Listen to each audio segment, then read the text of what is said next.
Great to see you. Thanks for being here. 2 out of 20 witnesses? I mean, this is the definition of a slow walk.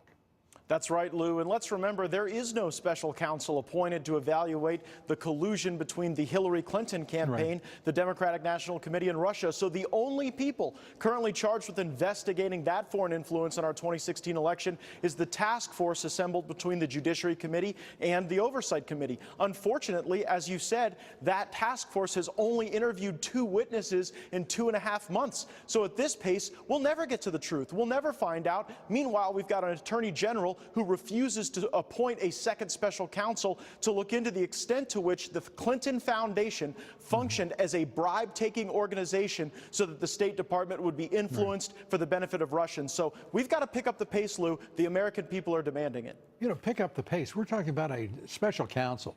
It's now over 10 months, and its investigation has done nothing, has found absolutely nothing to do with collusion. The Senate Judiciary Committee, the Senate Intelligence Committee, has acknowledged they have found not even a shred of evidence of collusion of any kind. It is preposterous what the American people are putting up with, and these committees, which apparently want to perpetuate themselves because they get some sort of extra publicity in a midterm election year. I mean, this is absolutely disgusting and appalling. Well, and Lou, the American people lived through the Benghazi experience where everybody in Washington huffed and puffed, but then no one was held accountable. I fear if we don't chaired by Trey Gowdy, we should point out.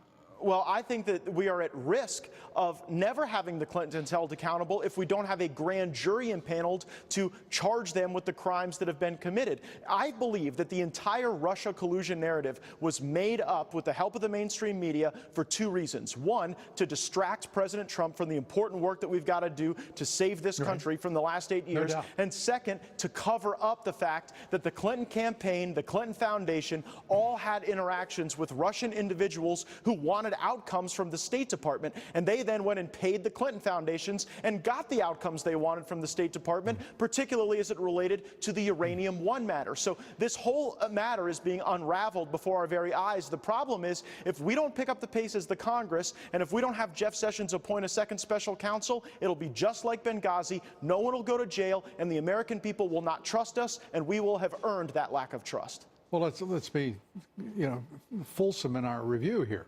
It'll be just like Benghazi. It'll be just like the IRS work on conservative groups. It'll be just, I mean, the list goes on. The Justice Department it seems like the FBI is involved in every unsolved case in this country. What happened? Where are we with the Las Vegas shooting? The worst massacre in this country's history. It just goes on, and there's no accountability. There's no one been fired from the Justice Department. No one, they demote people to the HR department where they can go hire more people like themselves. I mean, this is madness, what we're witnessing in our government.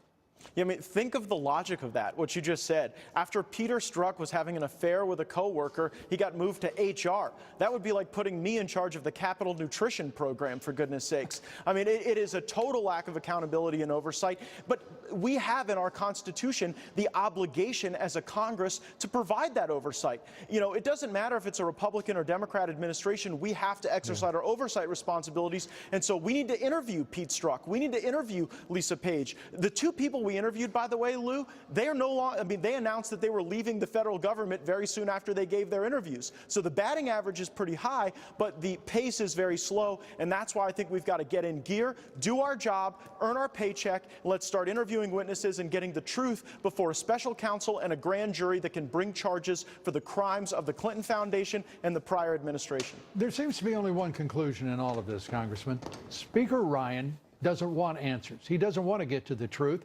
because those chairmen wouldn't be slow-walking this investigation unless they had his permission to do so, unless he had not in any way said, let's get a move on.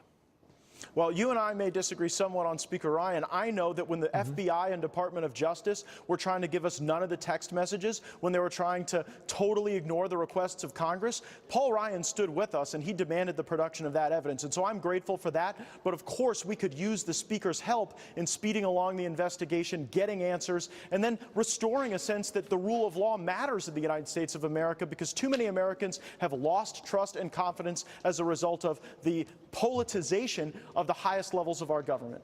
And I think we should point out the only reason Americans have done so is because they're paying attention. And Congressman Matt Gaetz, you and Mark Meadows, Jim Jordan, and others are making it clear what we need to do, and we appreciate it, as always. Thank you, Lou. Thank you.